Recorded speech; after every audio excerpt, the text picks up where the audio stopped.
You are an effective communicator if you go up there, take the podium, tell the truth as precisely and carefully as you can, and then sit down. If you do that, in my mind, you win. Nothing else matters in comparison to that. If you put truth first, if you state the truth, even if it's a difficult or an inconvenient truth, in my view, you win. All the other stuff, I'm not saying you shouldn't get whatever external thing you're trying to get, but in my mind, all of those things are secondary. Because if you get those things without putting the truth first, I don't think you've done anything effective at all. I think you've done something very ineffective, even if you get what you want.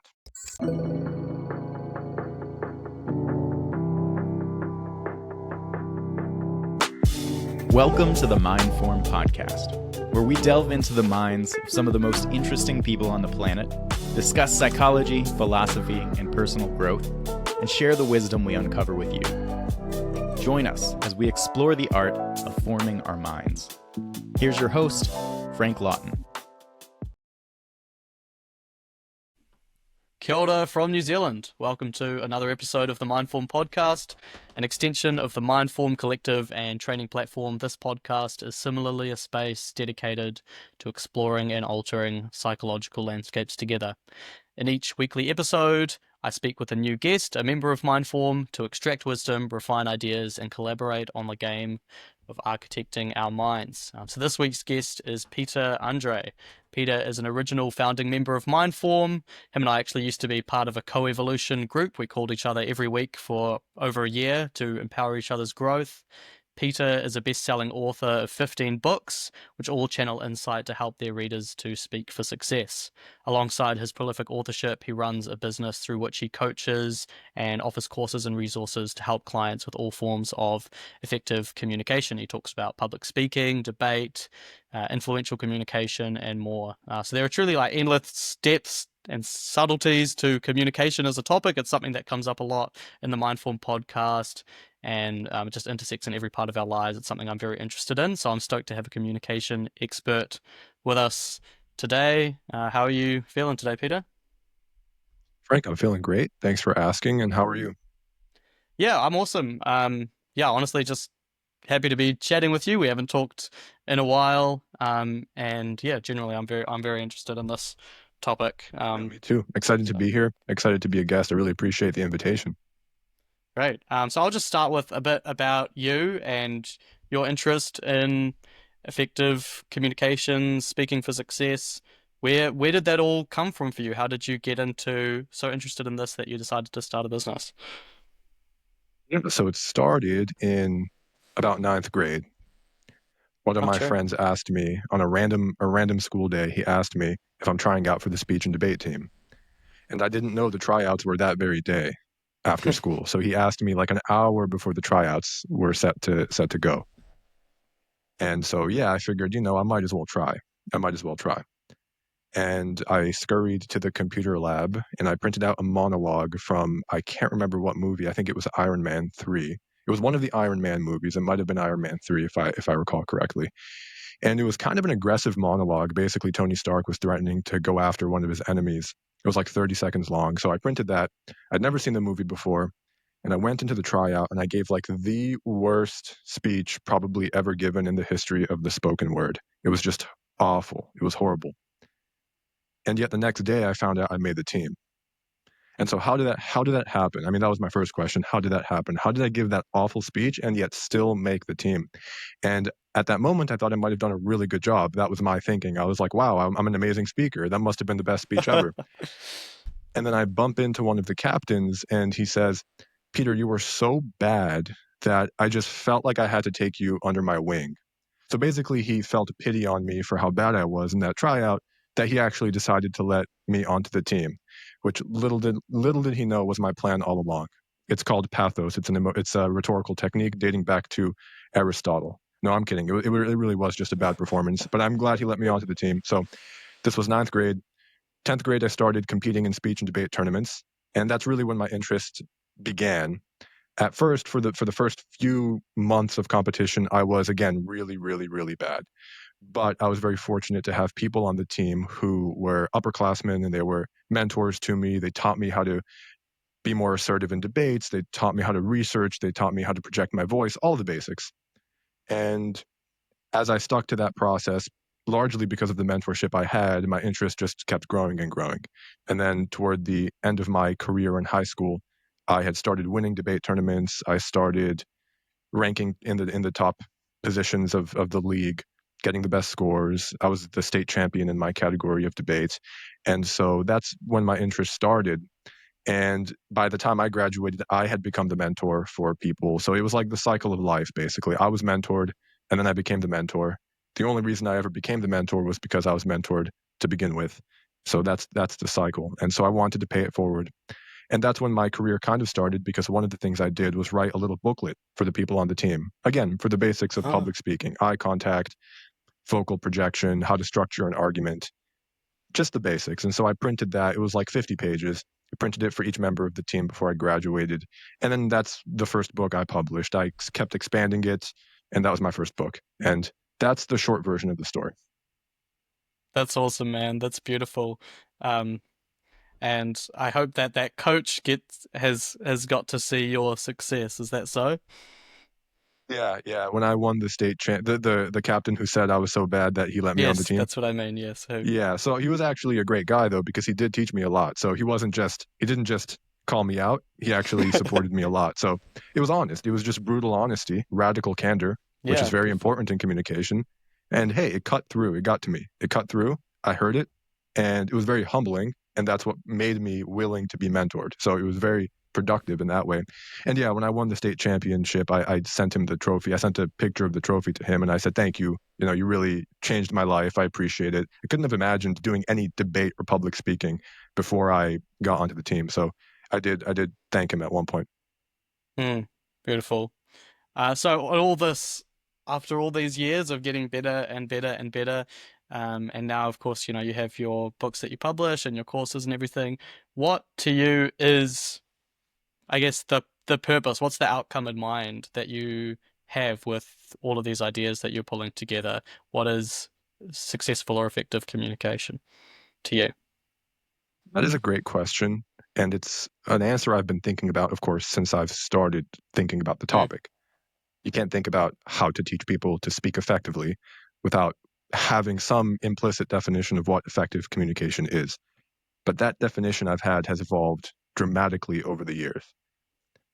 I used to think it was about getting an outcome in the external world. So effective communication is communication that affects a change. It's communication that gets the votes or convinces somebody to give you the contract or drums up support or changes a mind or something out there externally in the external world. That was my definition of successful communication. And I think most people on some level have a similar definition of effective communication. They think communication that affects a change that you want to affect is effective communication. It's right there in the definition of the word. That was my model of effective communication a long time ago, but I don't think it's true anymore. I've seen something that's probably better than that, which is you are an effective communicator if you go up there, take the podium, tell the truth as precisely and carefully as you can, and then sit down. If you do that, in my mind, you win. Nothing else matters in comparison to that. If you put truth first, if you state the truth, even if it's a difficult or an inconvenient truth, in my view, you win. All the other stuff, I'm not saying you shouldn't get the votes or the contract or the grant or whatever external thing you're trying to get. But in my mind, all of those things are secondary. mhm. Because if you get those things without putting the truth first, I don't think you've done anything effective at all. I think you've done something very ineffective, even if you get what you want. So Mm, that's my definition. awesome. It's sort of the difference between um, speaking for yourself and speaking for something beyond yourself. And yeah, I love that as well. It kind of what's resonating for me is you know, you say, oh well, you haven't done anything effective even if you get what you want, and there's a certain truth in that. I mean, we live in a world of the whole. Well, one of my previous guests, is Weifel, who says in his work that sort of everything is a conversation. That's sort of his model. Like a business is a conversation, a political movement is a conversation, a country is a conversation. Like that word captures all of it. And I think that's very smart and very true, by the way. I yeah, will insert yeah, that little comment. Let's go. You should look, I actually think I might see if I can get you guys both on. I think you would have an interesting conversation together. Um, but what that speaks to for me is that, we're always doing this. We're all as a collective having these conversations all of the time, just kind of playing games of shifting value around negotiating with each other. But when the truth comes in, that's when that whole system is moving. That's when there's a shift in the whole collective conversation towards something more legitimate, something more valuable, to a real transformation. And if that isn't participating, then maybe you've changed something in the short term for yourself, but otherwise you haven't done anything particularly interesting. Yeah, I think that's true. And another thing is, it's completely almost irrelevant, in my view, what you actually tangibly do with your communication. Because imagine, for example, that you're speaking. I'll just give you a very idealized hypothetical scenario. Imagine you're Hmm. going up and in a debate, and you're debating with an audience of 10 people who all are viscerally and deeply committed to your opponent's position. And they all have a major financial stake in your opponent's position. And virtually every conceivable cognitive bias is pulling them toward your opponent's position before they even enter the room and away from your position. In that context, the external result is no longer a legitimate measure of your success as a communicator. You could be the most eloquent, influential, well-worded, powerful, passionate communicator possible, and you still won't change those people's minds, conceivably.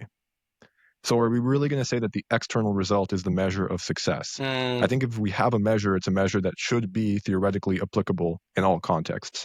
Now, what I think is applicable in that context is, hey, you go up there, you tell them what you think, you tell them what you really believe, and you do it as well as you possibly can. You might not change a single one of their minds, but that doesn't matter. You've done the best you possibly can. You've done the best anyone can. And that counts you as a successful communicator, even if those 10 people still Mm-hmm. vote for your opponent or whatever the context is, vote or agree with.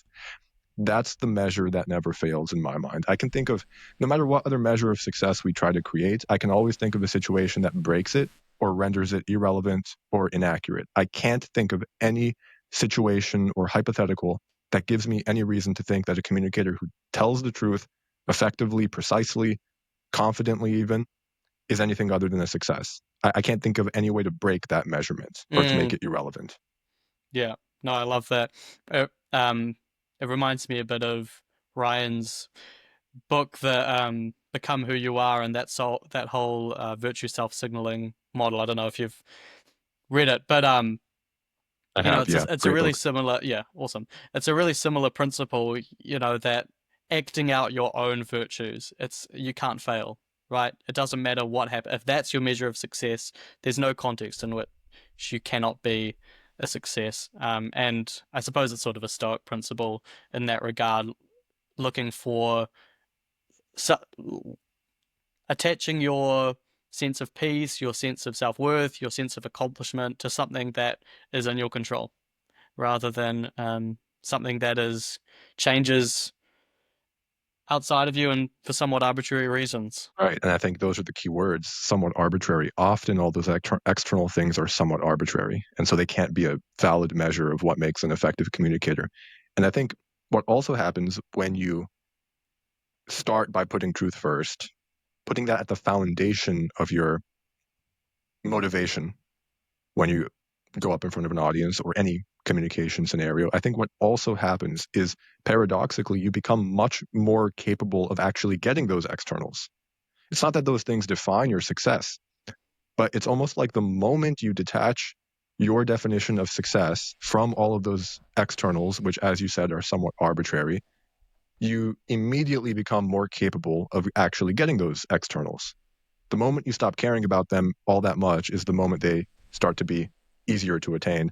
The most obvious way that happens is you become a lot less anxious if you put truth first as what you're aiming at. If you put truth first as the foundation of your motivational hierarchy, that's all in your control. Whether you go up there and tell the truth precisely and powerfully or don't tell the truth fully, that's entirely up to you. Nothing can stop you from doing that. It's entirely a self-contained, fully free decision. And so there's nothing to be anxious about. If that's all success is as a speaker, and it's entirely in your control, Nothing can frustrate your goals. And then all of a sudden you feel more poised, you feel more calm, you feel more peace, and it's easier to communicate with clarity and conviction. And then as a result, it's easier to get whatever it is that you used to want from the external world. Mm. Yeah, that's sort of the backwards law, Alan Watts, right? The more tightly you cling to it, the harder it is to hold on to. Um, how did you come to, like, I understand philosophically, and I certainly agree, but how did you come to have that shift in perspective yourself over your time doing debating or writing your books or working with coaching clients? How did you come to shift from this externally dependent view of success? Was there a certain experience there? Was there a moment to an internal definition of success? I think with regards to putting truth first at the foundation of communication and effective communication, that was a more recent shift, and there's a lot of detail to that shift. But I think going back to the very beginning of my journey as a communicator, my debate career, this was a self-evident principle in my debate career, just looking back in retrospect, to become self-evident, though I didn't see it at the time.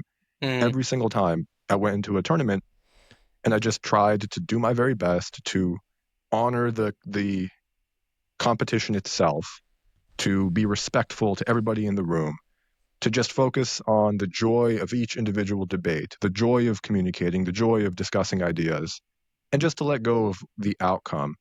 That's when I started to win, like, virtually every single tournament. Every single time I aimed at the victory, I did not come even close. And it wasn't about my research or my rhetoric or my strategies or my style or any tangible measure of my performance that you'd usually ascribe this to. It was that shift, that shift in perspective and in purpose radiated out to everything I did, every statement I made, every point I made, everything I said. It all falls in line, I think, with what you're aiming at above all else in the moment. I think that top level motivation aligns everything else. That's why I think aiming well changes every aspect of your communication, and as a result, your effectiveness in terms of sort of the arbitrary metrics that we talked about and that aren't the most important thing.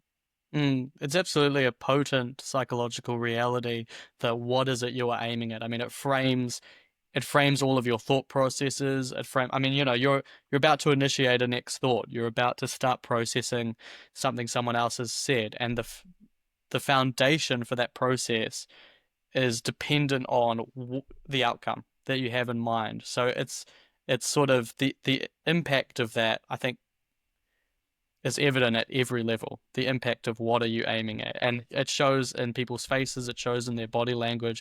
I mean, I remember being a young person, and when I didn't really do much public speaking, but this principle certainly generalizes. When I was anxious, um, I would wonder why, I might be saying similar things to what other people are saying, or looking similar to how other people are looking, or acting in a similar way, but I still was having trouble like connecting with people socially or whatever. It's because that foundational goal, that foundational perception that like I don't fit in, and that foundational goal of trying to fit in, that framed everything, and people can see that, and I'm sure it's the same in public speaking. It's what I've sort of come to be quite aware of this as an older person. As I look around, I love people watching, and I can often get a read on what someone's the nature of someone's drive, the nature of someone's kind of primary aim or focus.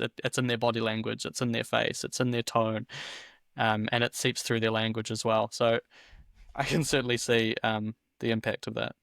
Yeah, and I think it's most of our cognitive processes are subconscious. Most of our brain's Mm, resources are spent on subconscious information processing. But I think the evidence shows us that.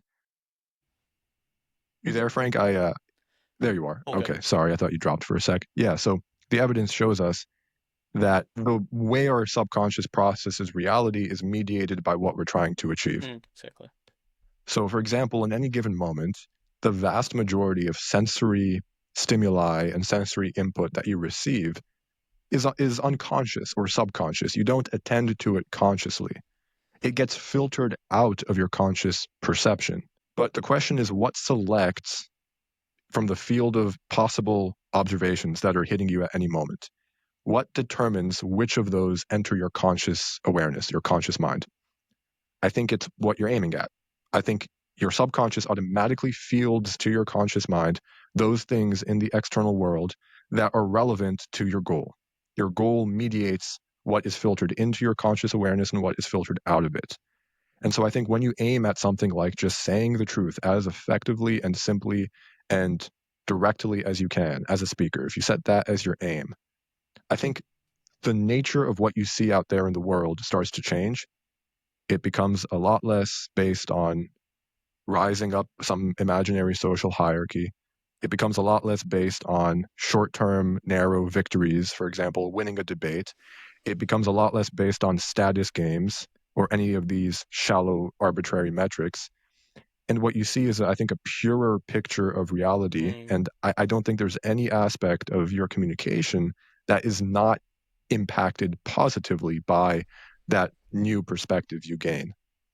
And I think if you're aiming, for example, I'll use the example you gave. I think if somebody is aiming at social status, they go up there in front of an audience and their goal is, I want to elevate my social status. I want to be more well-known, more popular. I want a better reputation. If that's what their motivation is, all they see are threats to their reputation or potential mistakes or missteps they might make that might threaten their status. That's what the world starts to look like to them, because that's what's aligned to their goal. And that's not a very pleasant world to occupy. Certainly doesn't help you be a better speaker. Definitely doesn't help you be a better speaker. Again, though, if you're aiming at the truth, what do you see? You see interesting ideas. You see other people's perspectives. You're aware of your own thoughts about the topic in a more transparent and, I guess, self-transparent way. It just all becomes so much easier. Communicating clearly becomes easier. Communicating confidently becomes easier. Connecting to the audience, all of that becomes so much easier when you get this foundation right. So has this shift in priorities or shift in focus become really quite core, quite foundational to your, like, is it a thread that is central in your books, in your coaching? Yeah. So not as much in my old work, more so in my new and upcoming work. It's the core. And I think that's one thing I wish I realized sooner. I think it's never too late. Better now than never. But I do wish that was one thing I realized sooner. It is the core of my upcoming work. Everything in virtually all of my upcoming projects is devoted to that. All my books, all my courses, all that. Wow, that's exciting. Okay, what is, that's foundational, but of course, you look at your history of books and the whole process of learning to debate. There are a lot of other things. There are the basics that you referred to, vocal projection, structuring an argument, these things, and I know you've put a lot out there. And I'm sure you're not suggesting that that's all fluff. It certainly has an It's impact. not. What I suppose maybe I'll ask, what are 2 or 3 other things, if maybe you could just, that principle we've already talked about, if you could teach only 2 or 3 other things, if you could make 2 or 3 other shifts in someone to make them an effective communicator, what would those be if you had to skip everything else? Yeah, that's a great question. And just one other point briefly before I answer that is all those more tactical things, projection, vocal tonalities, sentence structure, rhetorical devices, all of those are still meaningful and valuable, but it's more about what you're aiming them at.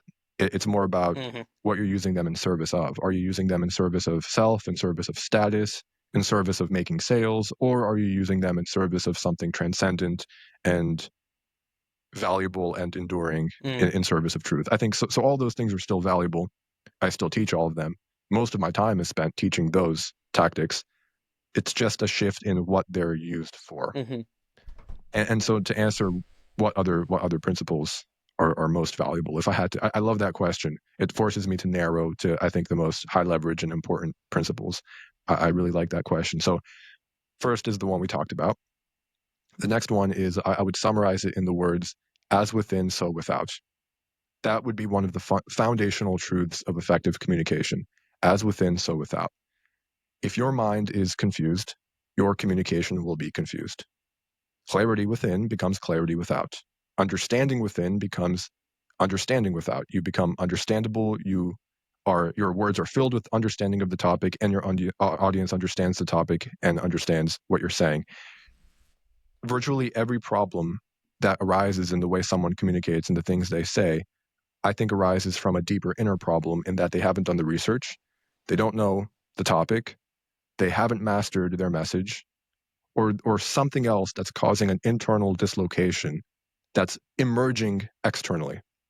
So the symptom is external, the root cause is internal. Usually the solution is more research, more reading, more preparation, more repetition. If you're giving a speech, I like to say, if you think you could give the speech after sort of doing a repetition with it 10 times, going through it 10 times, I like to say, try to do 100. Try to do 100 practice rounds with that speech. If there's internal confusion between you and your own message, that will emerge in your words. There will be confusion between your audience and your message.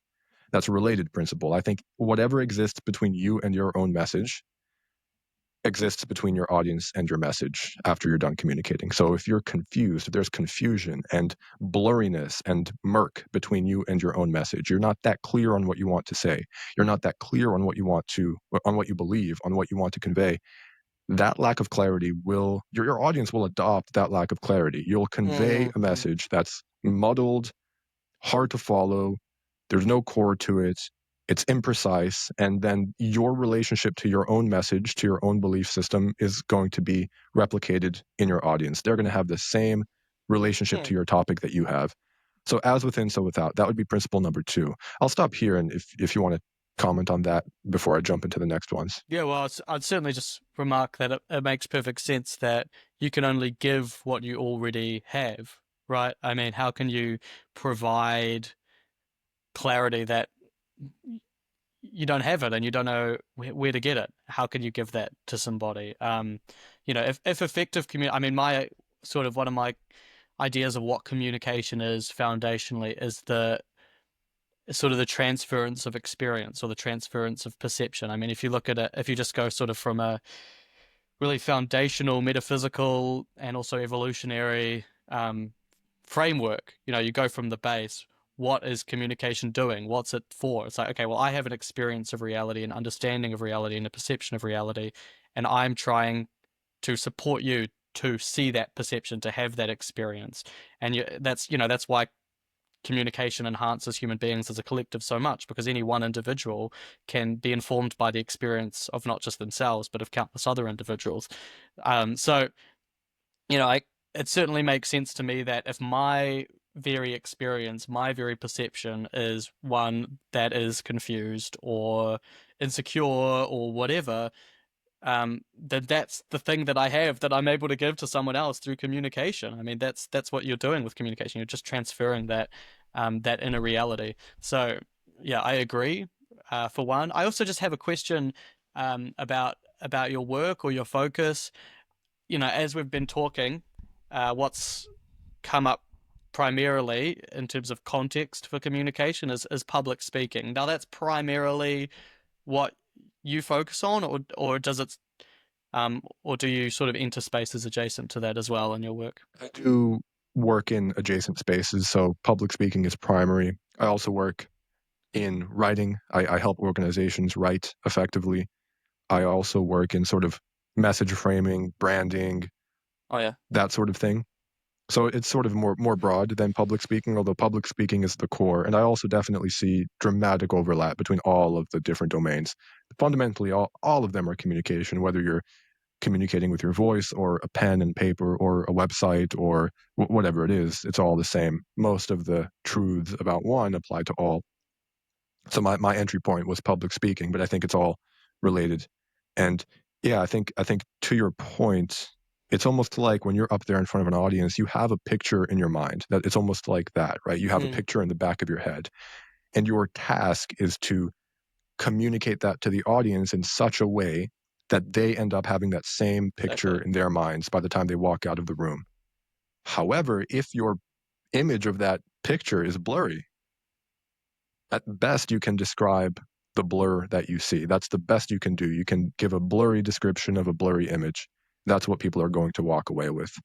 I think one of the biggest mistakes that other people in this space make is they fixate on the external without diving deeper to the internal cause of that external issue. So they might find that somebody they work with has some trouble in presenting their thoughts before a presentation that they're going to do. They're not presenting it clearly. And they try to focus on that external issue, providing external solutions, when really the solution is internal most of the time. It's that person needs a better understanding of what they really believe. They need more research and introspection to basically remove the blur from that mental image until they can see it clearly. Only when they can see their own message clearly will they be able to convey it clearly. Only when they convey it clearly will the audience be able to receive it clearly. Mm-hmm. Mm-hmm. Mm-hmm. Okay, so that's two. That's two core principles. One is focus on the internal image or your own relationship with your message. And the other is when you're there, when you're speaking, your outcome is to effectively speak the truth, not to sort of create any effect in the external world. What's a third core principle? Yeah, so a third, and this one will be more tactical. The first two were more foundational, big picture. This one will be more tactical. And that is when you're producing a piece of communication, like a speech, a presentation, even a book, a cohesive piece of communication, as opposed to, for example, a discussion like this podcast. It's more of a loose discussion. We touch various topics, various questions. So what I'm saying now applies to when you're producing a piece of communication, one unified, cohesive whole thing that you're offering up to the world, to your audience. It could be a book, it could be a speech. So in that context, one of the biggest mistakes I see is a lack of unity in what people are trying to say. So they're trying to put together a manuscript, and there's no one unifying idea that takes every aspect of their speech and summarizes it, draws it together, creates cohesion, and creates unity. Mm-hmm. So it's scattered. And I think that the most effective pieces of communication, again, whether it's a book or a speech, I'm just saying speech and book because those are like the extreme sides of the spectrum of length. The speech might be 10 minutes, a book might be 100,000 words, but it applies equally to both of them. You want to take everything and unify it in the service of one central truth claim. I think if you look at Become Who You Are, that's virtue self-signaling theory. Mm-hmm. And I think there's, if I recall correctly, there's an equation he uses to summarize that. Is that right? I think there is an equation that he uses to symbolize the essence of virtue self-signaling theory. And the result is that his book, every aspect of it, every sentence, every paragraph, every chapter contributes to a cumulative case. Yeah. It's not scattered. It's not like each chapter sort of ends and then the next one begins and they're discrete, disconnected units. No, they're all collectively contributing to cumulative momentum in the service of one core truth. That's his virtue self-signaling theory and Become Who You Are. And I think in any famous speech, you'll see the same thing. There is one core truth that if you distill the speech, you can accurately distill it to that one statement. And every other thing the speaker includes in that speech is pointing to that one core truth. I like to think of it as rather than firing a bunch of arrows randomly into the wind, you want to fire a bunch of arrows at one bullseye. Mm-hmm. And the result is unity. In unity, you have clarity. And I think in clarity, you have a certain type of beauty that contributes to the fame and the notoriety of some of the most famous speeches that exist out there. So one example would be Barack Obama's victory speech after he won the presidency. Every single paragraph, every single thought contributed to one idea, and that idea was summarized in the phrase, "Yes, we can." And if you look at Martin Luther King's I Have a Dream speech, that's the same pattern. Every paragraph contributes to his dream of essentially a world in which everybody's treated on the content of their character rather than the color of their skin. That idea summarizes everything else, draws everything else together, unifies his speech, and that's why we remember exactly what he meant so many decades later. That's a more tactical principle as opposed to the more foundational ones. Mm. And I think it connects to the first principle because, well, you want to put truth first, and then what truth? What one core truth do you have that you want to place above all other truths and prioritize for this speech or this piece of communication? That becomes your sort of North Star, and it aligns everything you say in that piece of communication.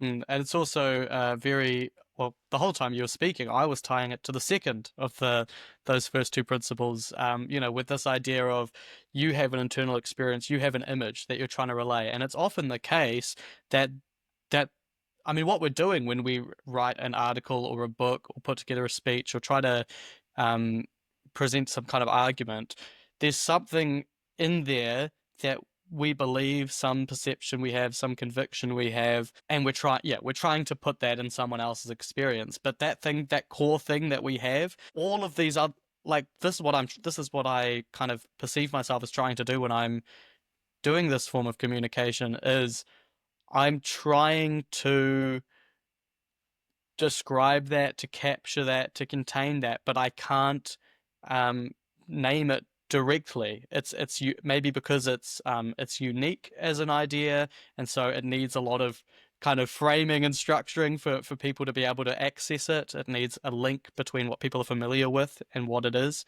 Or perhaps it's just, a lot of ideas, a lot of truths are just not quite articulable exactly as you mean them, not in 5 words at least, or not in 10 words. So you need to build it. You need to build it from all these different angles. So that idea of like trying of what's my inner experience and what's the quality of that, and trying to put that in someone else's mind as that's being the result of at the end of my communication. I see this pointing all of your different arguments, everything you're saying toward in the same direction as a way to do that. That's how that works. And when you used your arrow image, I had a similar image in my head before you brought that up, which I guess meant you were communicating effectively. But what I imagined was someone standing and shooting in all directions versus someone shooting similarly at the same point, but from multiple directions, right? Um, so it's kind of this drawing in or this narrowing in, and yeah, I can see why that matters and why that works as well because when something has a impact on you, I'm just thinking of like the books that I've read that have had a really profound impact on me, what I've come out of that experience with. It's just like this one, yeah, there's a shift in my perspective of reality. It's shown me a new world, a new truth, and the whole experience of reading that book has been kind of a repeated building up, enhancing of that new experience for me, just over and over and over again, such that when I put the book down, um, I see the world a little bit differently. I have a new idea that exists within me that I hold and that I carry with me, and that works because throughout that entire text, um, if everything that's been going on in that text has been pointing me in that direction, has been painting this picture, but the picture didn't exist. Another note, it's not quite exactly what you were talking about in this third principle, but that whole picture itself, even though it's a singular experience, a singular perception, they couldn't contain it. The author has never. I've not read a book where the author's been able to quite contain it in one chapter or one paragraph or one sentence. It's singular, and it's not even necessarily complex, but it requires various avenues of language and communication pointing in that one direction. Yeah, and I think the test, and this is a practical test you can use to ask yourself to audit your own communication if you're producing a speech, is every single paragraph here, every single thought here, every single sentence here, is it aiming at the core heart of my message, or is it aiming somewhere else? And 9 times out of 10, if it is aiming somewhere else, you can remove it entirely and your speech will be stronger for it. You'll preserve more of your audience's limited cognitive energy, and we all have limited cognitive energy, and we all want to preserve it as much as possible, you'll preserve more of that for what matters most, which is your cumulative argument. And a cumulative argument builds up to one mountaintop, one peak atop the mountain. And if you're chasing red herrings, that's hurting the efficiency of your communication.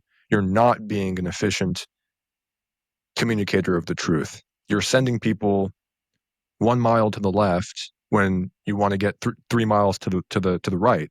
You send them 1 mile to the left, and then you say, okay, now you have to go 4 miles to get where I want us to get.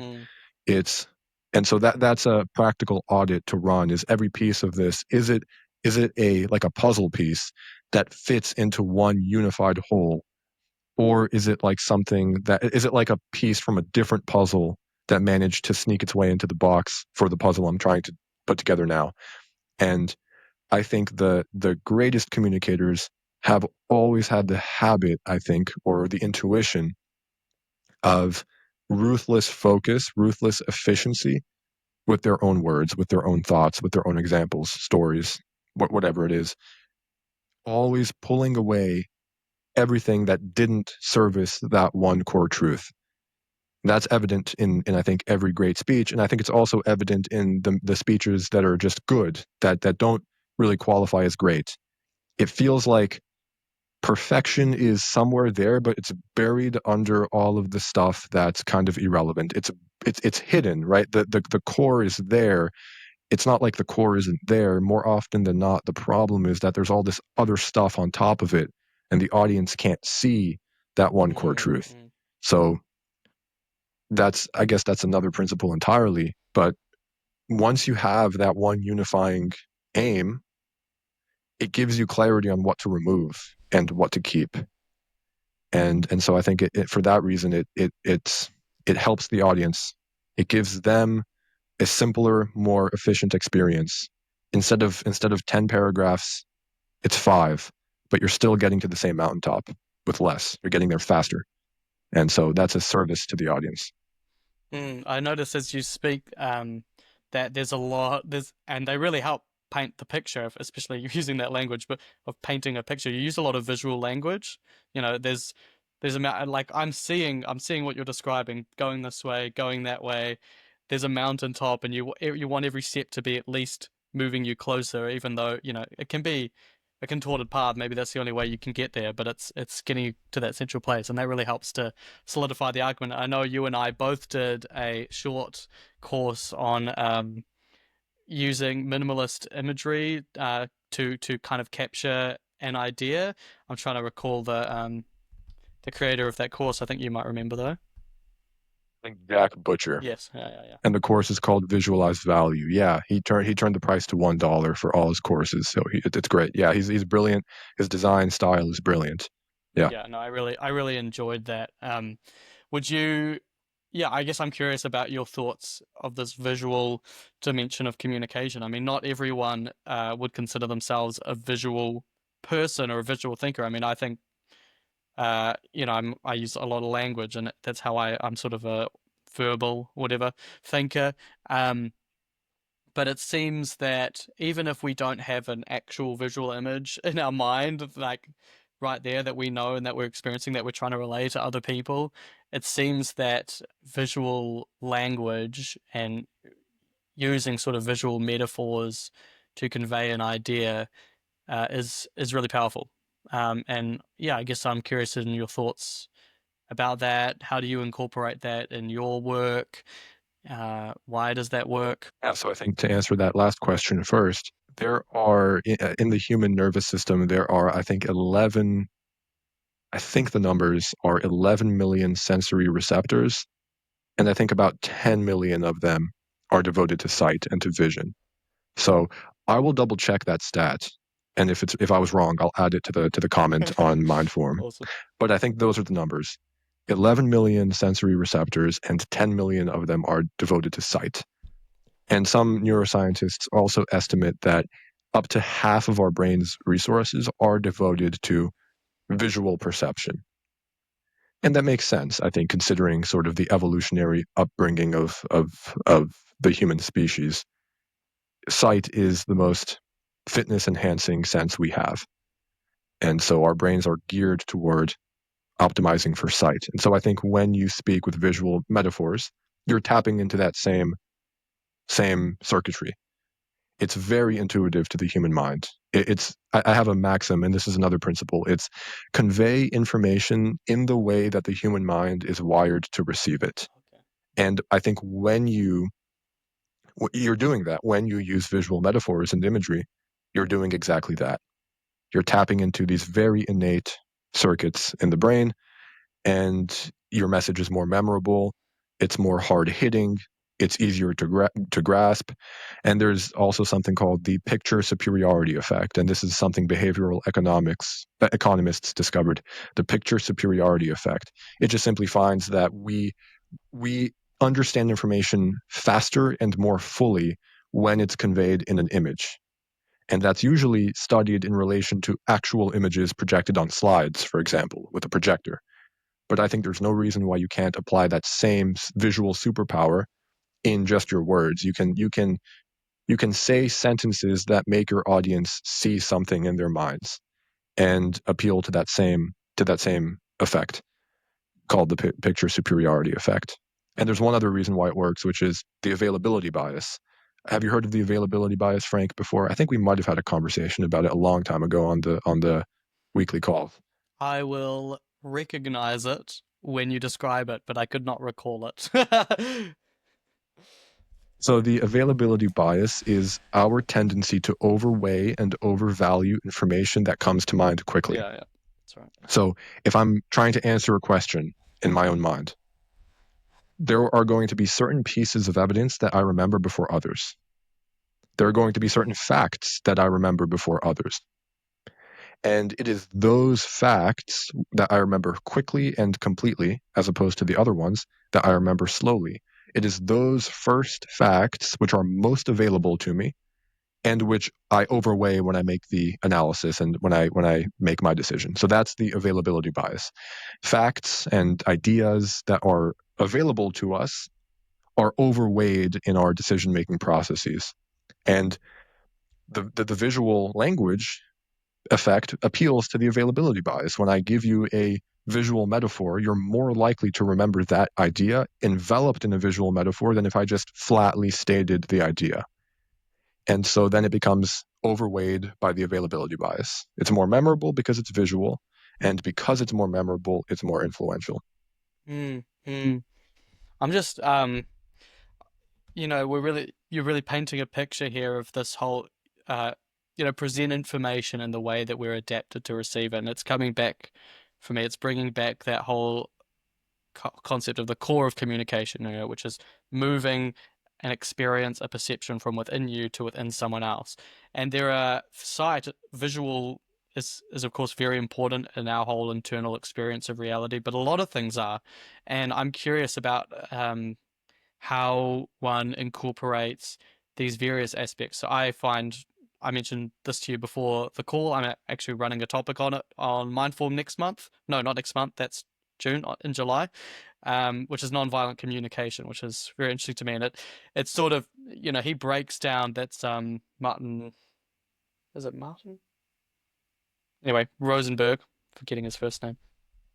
But he breaks down sort of the inner reality into four components, so that when people are communicating with each other, these are sort of being relayed directly, and there's none of this fluff, which usually in his way he uses language has a violent aspect to it, and violence is seeing someone as sort of what they are in terms of their worth and that, instead of and I think the phraseology he uses is what you are instead of what's alive in you. So that's what he's trying to shift communication to be about, what's alive in you. And the components he has are my experience, so what I encountered, the same as sort of neutrally as a security camera would describe it. So instead of, say you wrong me in some way, or that's my perception, right? Instead of saying you wronged me, or you were trying to do this, I say you said these words, or you did this action. Something that's a neutral descriptor. So it's the experience, and then it's the emotion that you feel when you have that experience, and then it's a need that you have or a want that you have, which is why that experience triggered that emotion. So maybe, for example, you said, Frank, go away or something, and I have a need to be wanted or liked or something, and so I feel rejected, right? So that's how I would model that, and then at the end there's a request. So it's like, okay, hey, could you, like, next time you want some space, could you find another way to relay that to me or something? So that would be the request. So that could be an example. So nonviolent communication is about relaying what's alive in you instead of your kind of external simplified ideas about what people are. And that really resonates to me with these different aspects of it that you're describing, but still that overall idea of um, translating an inner experience to another person. And so I guess a couple questions I have off the bat of that is off the back of that is how does story relate to effectively translating ideas? You know, you're telling a personal story that brings your experience to someone else, and also emotion, because these things seem really central to how we process information. Yeah. So I think one of the most significant aspects of conveying information the way human minds are wired to receive it is storytelling. And I think a lot of people say this, and it's sort of almost a cliche in the space, but I don't care. It's true. So I'm gonna talk about it. It's really the foundation of effective communication is story. So I think I'll just sort of talk about that for a bit. The first thing I want to say on that is I learned this recently. The earliest evidence of human storytelling dates back about 30 to 40,000 years, and it's the cave paintings, I think, in France. Mm-hmm. There's sort of some narrative in those cave paintings. It's the earliest archaeological evidence we have of storytelling. The earliest evidence we have of sort of numerical calculation and mathematics, I think, is about 3,000 years old, around that, about 3,000. And it's in commerce somewhere in the Middle East, in just merchants sort of started to use math to keep track of things. And so you see that disparity, 40,000 years versus 3,000 years.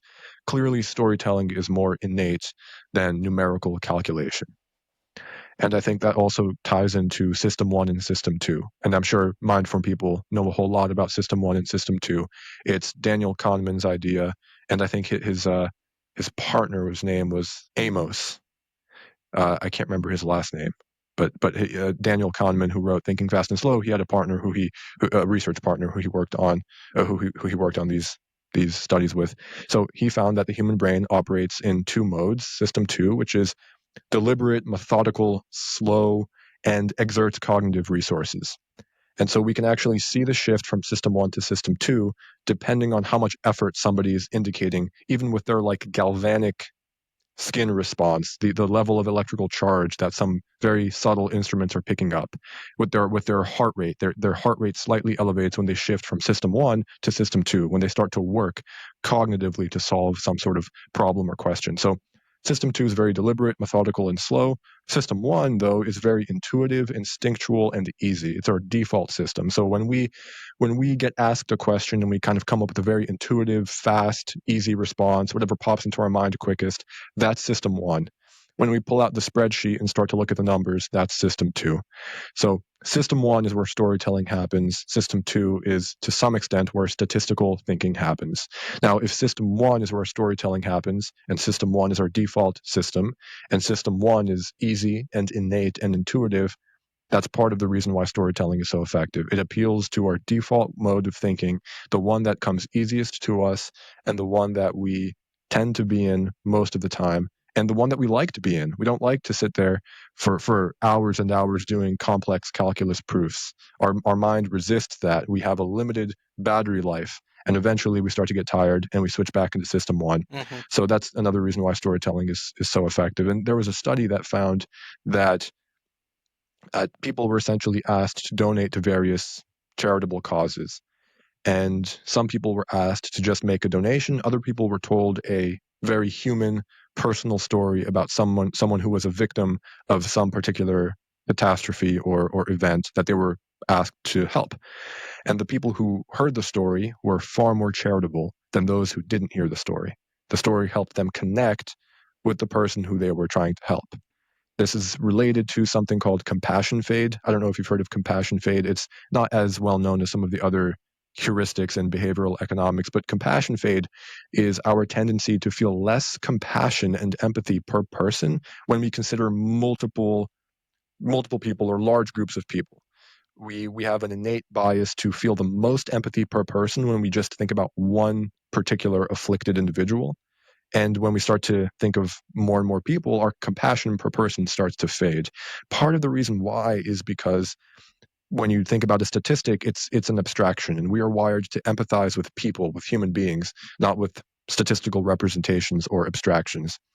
And so, yeah, all those are some of the reasons why storytelling works. And I think it's the most effective mechanism for conveying personal information.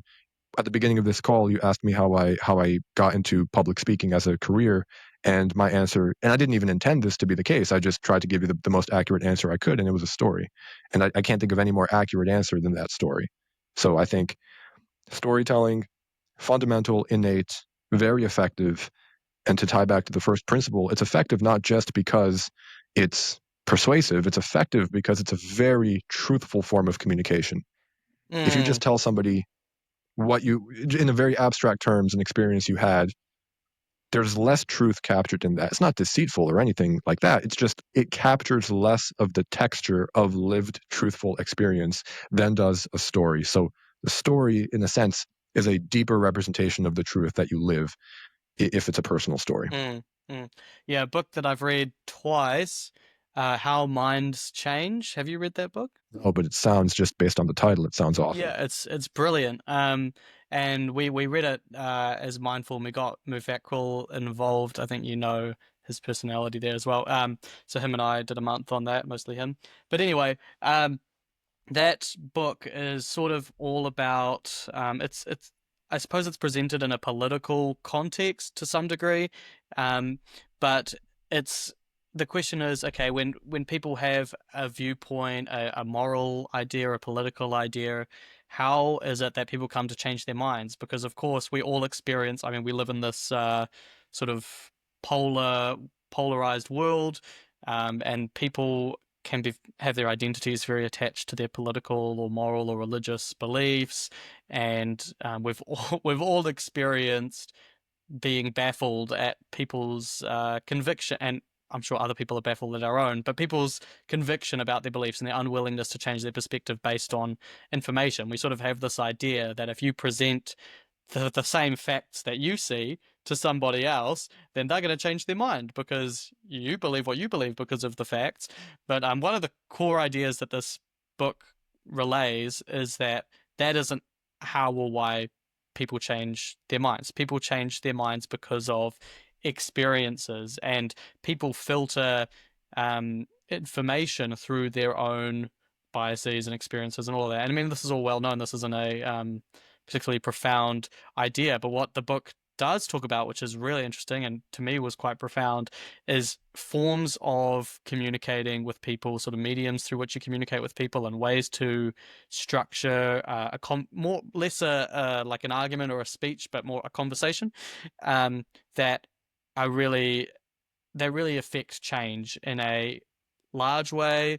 Like people can have a marked shift in their view in a short space of time, and in a permanent way, right? So people, through a conversation or a series of conversations, can come to really, really believe something different, and that's in the kind of topics where people are usually very attached to their beliefs. And what he presents, I really recommend. I think it would be an interesting addition to what your current work is, especially with your focus on at the moment on the more internal realities and the sort of philosophical rather than technical approach to communication.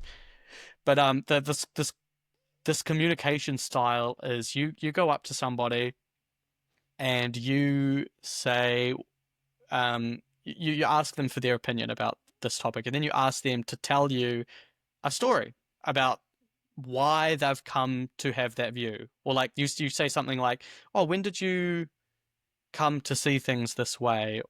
And then you might ask a question like, oh, who do you know who's affected by this issue? Tell me about them. And so the person starts to tell their own story, and that brings out. So now, instead of them operating at the level of the abstraction, which is disconnected from the real core of what's formed that belief within them and how that belief exists within them, which is as a narrative, or from narrative at the very least, that moves them from that abstraction into that more personal, deep reality in which our ideas are held. And then you do the same thing. You just say, oh, well, this is what I think. And the reason I think this is because I knew this guy, or, this happened to me. And then you maybe ask them a question about the story that you told, like what do they think about that?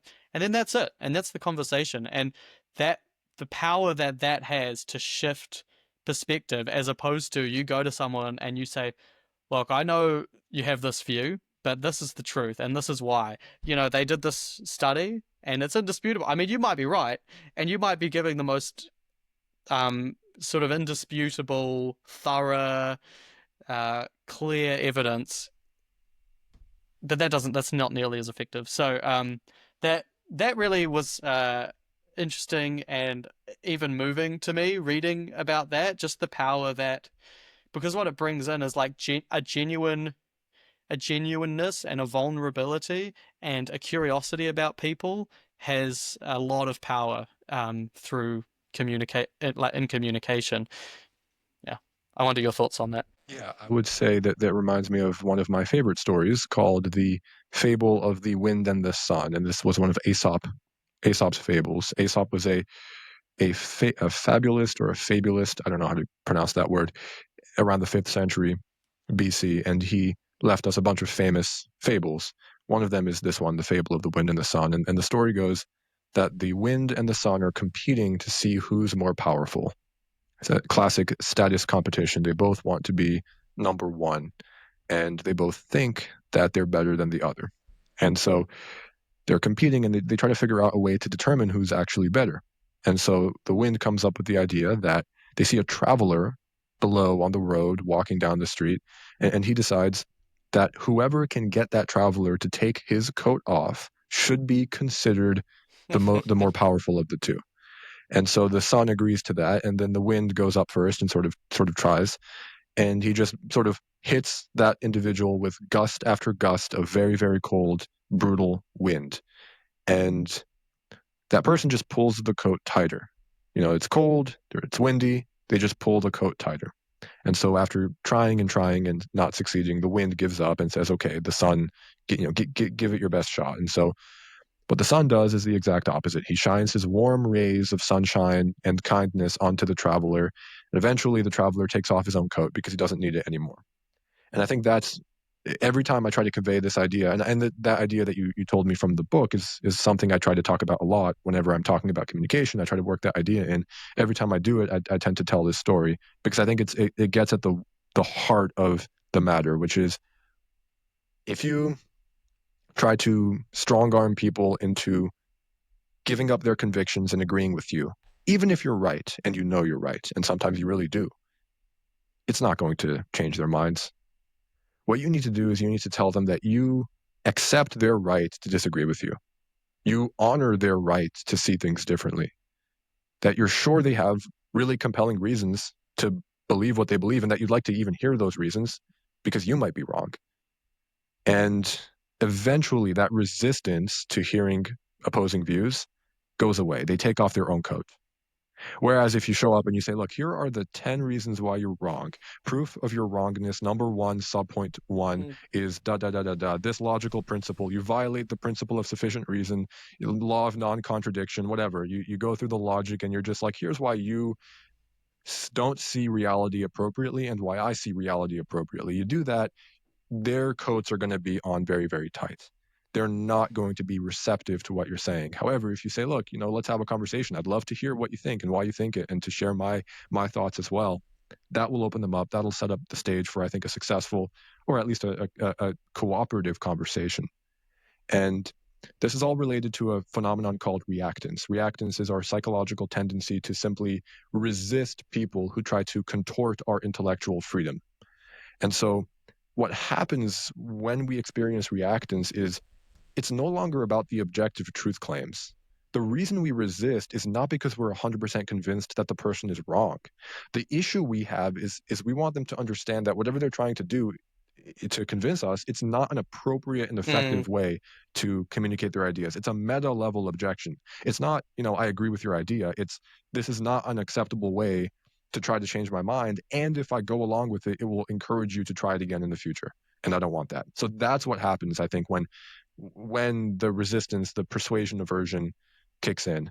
It's due to that. And I think just the simple truth of the weapon you have against reactance to disarm it is just respect. Respect will disarm reactance and set the stage for an effective conversation. mhm. Yeah, I love that parable, and another perfect example of visual and narrative imagery helping to relay an idea. Um, and it makes me think of um, some of the most impactful communicators in human history, like Buddha and Jesus. These guys told their messages through tales. I mean, anytime Jesus is asked a question, in that history, it's a long list of sort of metaphorical tales, and people still talk about these stories to this day. And I think a lot of people who have been impactful cultural commentators, they did it through a film or a short story. Um, there's, yeah, there's something about that that's not just, um, it's not just that it is capturing, I suppose, more facets of what an idea is to us or an experience. The emotion, the narrative element, the visual element. You can tell so much in a story. You can tell so much. You can say, oh, there are all of these variables, and these are the various ways that they interact with each other and intersect with each other, and the different forces of push and pull, and the relationship. I mean, you could do so much that would take paragraphs to describe in terms of listing out these various facts abstractly. But it's gentle, and um, the word that comes to mind is it's sweet. It's like nice to tell someone a beautiful story, to welcome them into a world, to welcome them into a reality. That's appealing to me. Someone comes to me with an argument, I might not be in the mood for one to yeah, I might feel threatened, like you said, that's one. I might not be in the mood for a debate because that's system two, right? That's like I have to put on all this thinking, effort. But someone tells me a story. Oh, I love that. I love entering a new world for a little moment and trying out a new experience. That's enjoyable and it's entertaining. And through that, it's kind of the difference between, I have this lifetime of experience and all of these beliefs that I've built up around that, and it's the difference between someone is coming into this building that I've built with a sledgehammer versus someone's set up a little tent outside and they're like, "Do you want to come in and check this out?" They're expanding your experience. They're instead of, I suppose, deconstructing or challenging it. And that's how we learn anyway. I mean, we learn through experience. That's just the foundation. That's just like kind of almost a truism. That's what learning is. It's to have a new experience, right? Yeah, I think also when I look at the best political storytellers I've ever studied, and I of course study speakers on both sides of the aisle, and that's something I put in all my books. I say, look, if you have an issue with this side or that side, I'm just studying the communication. I'm not endorsing the people or the claims. I put that disclaimer in all my books. But what I see on both sides of the aisle in the best political storytellers is that they all tell stories that rather than sort of shoving you toward their idea that they want you to believe, these stories contain that idea within them. And just by listening to the stories, the idea emerges to you as a self-evident, obvious truth. So they tell a story, and embedded in the story is the idea. You listen to the story. By the time the story's done, you've agreed with the idea without even Yeah. realizing that they've conveyed it. And I think the reason why this is so powerful is because of something called the endowment effect, which is we are wired to value and defend and appreciate ideas and things and products and everything else when we feel like we have a sense of ownership over it. So if I go up to somebody and I try to convince them that they're wrong and I'm right, which I do like to do that from time to time, it's just not the most effective way to It's good communicate. fun. In that moment, they see the situation as I have something that I basically want to take their idea, destroy it, and then make them hold my idea for the rest of their life. But they like their idea because it's theirs. That's not a good reason to like it, but that's how we human beings operate. They like it because it's theirs. That's the endowment effect.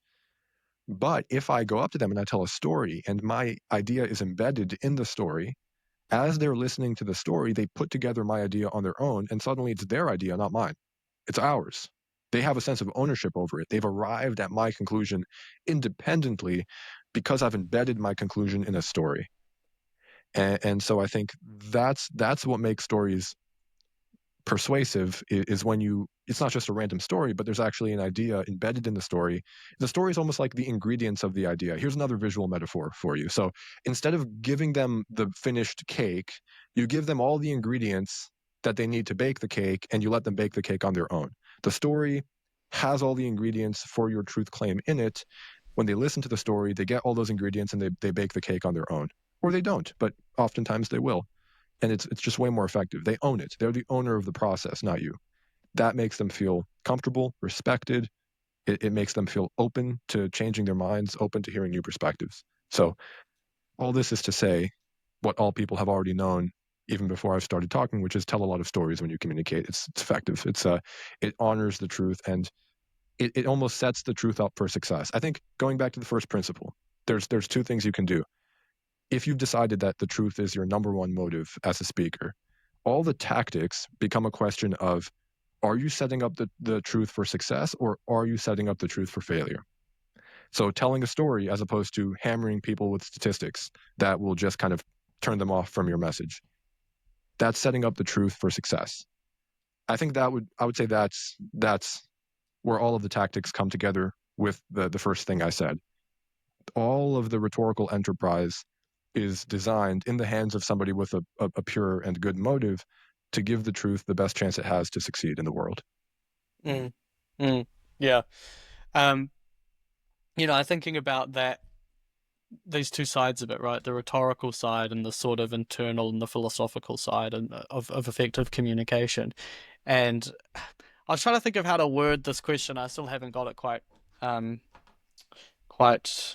figured out, but I'm imagining a genuine person, a normal, capable, genuine person who has no rhetorical knowledge, no expertise, no practice. They're not familiar with any of these ideas, but that is something that's really figured out for them. Those two philosophical foundations, those two internal foundations.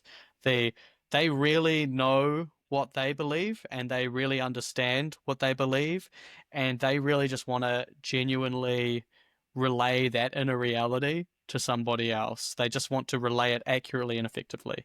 And they're not focused on what people think of them or whatever. So that's person A, right? Person B has mastered the art of rhetoric. They've got their shirt tucked in or whatever. They're standing up straight with their shoulders back. They're projecting their voice. They're using potent rhetorical devices. They know how to, on the fly, construct a story and paint a picture that articulates what they're trying to get across really well. But they are trying to win the debate. They're looking for nods of approval, and they don't even know exactly, or there's gaps in their idea, their philosophy. We just got a message from Ryan in the chat. Look at that podcast studio. Yeah, it's gorgeous. Thank you so much. Yeah, it was fun to put together. I made so many mistakes in the process of putting it together, but I took pictures. Every time I made a mistake, I took a picture of it just for the fun of it. Now I can look back and laugh at the mistake. At one point, I'll send you both all the pictures of the mistakes. Like the desk was all messed. It was a long process, but yeah, it's finally done and open for business. And Yeah, Frank, I think to those two avatars, those are, you don't want to be either one of those. Those are the people. I guess the person B is the person of whom I am most afraid. If I think of who reads my book, let's say, and learns all these rhetorical techniques, I very much hope it's person A who wants to put the truth first, who's all about glorifying and honoring the truth, even if they don't see it perfectly. Nobody does, of course. That's the person I want to read the book. That's the person who I want to master the rhetorical devices. Person B is what I'm worried about. So that's sort of, and that's the delicate thing about this subject. And this is going back thousands of years. I read quotes from rhetorical teachers in ancient Greece and Rome, basically saying the same thing I'm saying. They were saying, I'm really worried. I hope the people who consume my rhetorical techniques and adopt them are using them for good purposes. And it's interesting to me that people who were in my line of work 3,000 years ago were saying the same thing I am, and coming to sort of the same conclusion about this business, which is rhetoric used wisely can be one of the greatest goods. It's Martin Luther King. It's I Have a Dream. It's sort of the Declaration of Independence. It's life, liberty, and the pursuit of happiness. It's all these wonderful things, or it can be something very, very dark. I think it depends on the person and the intention. I think that's why I put truth first in my overall sort of hierarchy of ideas here. And in regards to these two avatars, these two characters here, person A and B, do you? Well, yeah, this was the question, and this is why I was like, oh, how do I articulate this? Because there's so many other variables. But I'm just imagining someone with all the rhetorical devices, but a bad idea and a bad motive. Are they?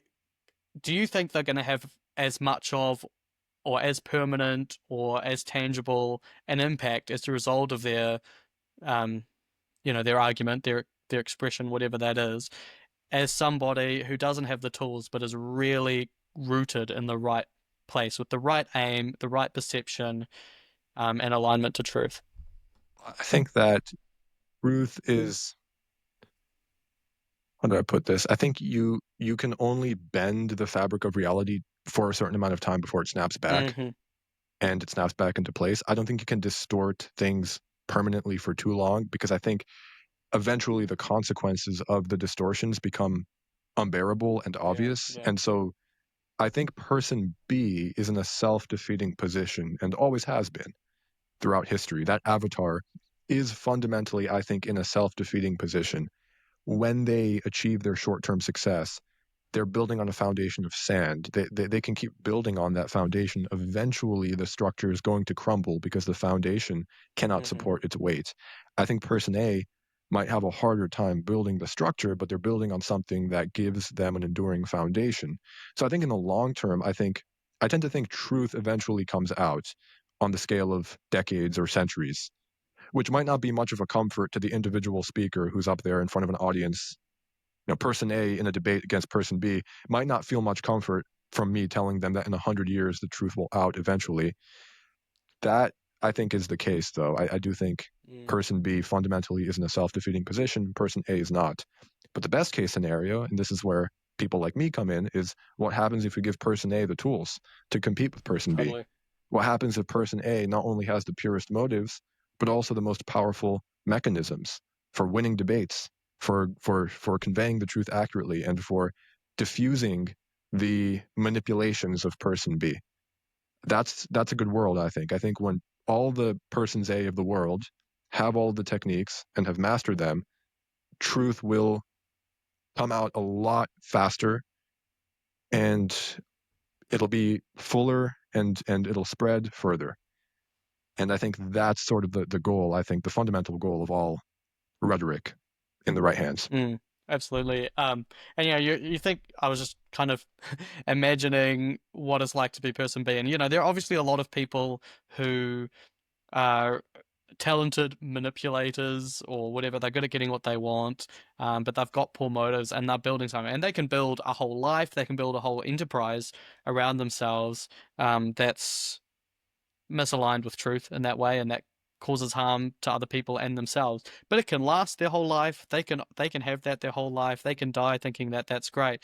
But even so, I think that person that person B has to spend their whole life sort of in a defensive position or in an active position to maintain and uphold that. Whereas when you, um, even if say you're building slowly, whatever, but when you're rooted in truth, it's kind of effortless. Once it's there, it's there. It exists on its own. The world is supporting you, and you don't have to sort of. I mean, that's sort of my experience. Just to sort of simplify this to its most, I guess, base unit, like lying. You know what I mean? Like the experience of lying. You tell one lie. There's countless fables and parables about this. You tell one lie, and you have to, until the truth comes out, you have to do so much. It's an effort to keep that lie in place, and it's just much easier to not do that in the first place. Yeah, it reminds me of this fact about iterative games. Life is the ultimate iterative game. It's not one day that you Hmm. live and then it's a hopefully a string of days. And there's this statistician, I can't remember his name. I think it might have been Nassim Nicholas Taleb, Oh, legend. and he makes this point that even if you have sort of a lie that has a, let's say, a 1% chance of failing on any given day, just a 1%, it's almost a 99% probability lie of working. And on any given day, there's only a 1% chance it'll fail. Okay, well, what happens if you tell that lie every day for 100 days? The odds of it failing actually start to approach 100% because it's not just one sort of dice roll, it's an iterative dice roll. And so I think eventually the statistical odds are on the side of the lie crumbling. And I think all lies have a percentage chance of failing in any given moment or on any given day. 1,000 days, if it's a 1 in 1,000 chance, after 1,000 days, the odds begin to approach 1 out of 100%. So that's, in a sense, that's why I think it's self-defeating. Also, I forget, that's part of it, but also just the innate moral. I'm a moral realist. I think moral value is an objective feature of objective reality. And so I think that's, of course, that's another reason. But of course, in my work, I'm speaking to people of all philosophical backgrounds and all sort of metaphysical belief systems. And so, but I think there's the iterative game. Lies are self-defeating, and then there's, of course, if you're a moral realist, you don't want that. You don't want to upset the fundamental order of reality, and then also virtue self-signaling. Although I think there are people who might actually just they don't have that inner virtue. They don't care. So maybe person B really doesn't care. Maybe person B doesn't feel upset when they lie. Maybe person B feels great about themselves. Maybe person B enjoys feeling superior to all the people they deceive. So I think, but granted, if that's not the case, then you have three reasons. So you have the iterative game, you have the objective moral system, if you believe in that, and I do, and then if you have the inner virtue that corresponds to honesty, you have that. So three very good reasons why person B, in the long run, will ultimately, I think, not be as happy as person A. Mm, mm. Yeah, or as effective. Again, if you're, it depends on your definition of effective. But to me, like that earlier model I gave, if effective is bringing out about a tangible and lasting change in the larger reality, rather than this sort of, rather than moving resources around like everyone else likes to do, um, then yeah, person A is going to pull that off as well. Well, we're sort of approaching the end of our time for this call. I have been wanting to ask throughout this call what these ideas that we've been talking about them primarily in the context of authoring a book and public speaking. My question is, how have these principles and these skills that you've come to understand and that you've clearly practiced a great deal, how have they affected other facets of your life? How have they impacted your dialoguing, like your back and forth communication, your relationships, and even your thinking? Um, how you process ideas. I'm interested in how these, because communication is everywhere. It's at the core of every part of our lives, internally and externally. So, yeah, how have these communication skills and principles affected these various aspects of your life? I think it's a great question, and I think I would say first and foremost that all of those things, as you point out, are bundled together. I don't think there are any separable facets there. I think all of those things are part of one cohesive whole. I think how you communicate is an expression of how you think is an expression of how you listen is an expression of how you live. All of those things I think are inextricably interlinked. And so to that point, I would say, I think going back to one of the early principles, as within, so without, I think reading a bunch of books, for example, it will improve your thinking and that will improve your speaking. And so I think any person who's endeavoring to become a more effective communicator, the internal aspect of that is what I would tell them to focus on. And then how that relates to me, I think just in my experience, the biggest thing I've done to improve as a communicator has been just reading a lot of books, and that more so even than competing in debates. Wow. I think any book you read deepens your capacity to communicate effectively. It expands your facility with language. It gives you a more nuanced and precise mental model, mental map of reality. And when you communicate, what you're doing is you're just navigating that mental map externally. I think communication is just externalized thinking. That would be the one definition of it. It's externalized thinking. And so I think somebody who wants to become a better communicator and wants to become a deeper thinker and wants to become a more attentive listener, the good news for them is all those three things are really one fundamental endeavor. Getting better at one of them will make you better at all of them. And so I know you kind of asked about me, but that's more of an answer about just people in general. I think that's, and I think we're close to time here, I think that's a good spot to end, a good idea to end on is, if you want to become a more effective communicator, the best place to start is by becoming a better listener and a deeper thinker. And ratchet up any one of those, and the other ones will follow inevitably. Beautiful. Yeah, let's end on that. Thank you so much for coming on, Peter. It's been nice to catch up with you and talk to you again after a bit of a long hiatus. But yeah, it's been a real pleasure, and I look forward to talking to you again. Thank you so much. Thanks so much for having me, Frank. It's been a fun time. I look forward to watching it, reflecting more deeply on the things you've said, because it's interesting when I hear them in the process of trying to come up with a response to the question. I don't have as much time to sort of distill your thinking as much. So I look forward to sort of watching through, just kind of jumping to the things you've said so I can distill them more deeply as well for myself. So yeah, thanks again for having me. Ryan, thanks for joining us. Ryan, thanks for creating this whole ecosystem. First and foremost, thank you for that. So yeah, I look forward to speaking to both of you soon. Cheers, Peter. Bye-bye. Thanks for listening to the Mindform Podcast. I'm Ryan A. Bush, founder and author of Designing the Mind and creator of Mindform. Mindform is an exclusive community and training platform for sculpting your psychological software. Members get access to a group of like-minded psychotechs, including all of our guests on this podcast, gamified growth tools, events and retreats, and a collection of transformative programs for mental health and self-mastery. You can learn more and apply to join at mindform.io/podcast. I hope to see you inside.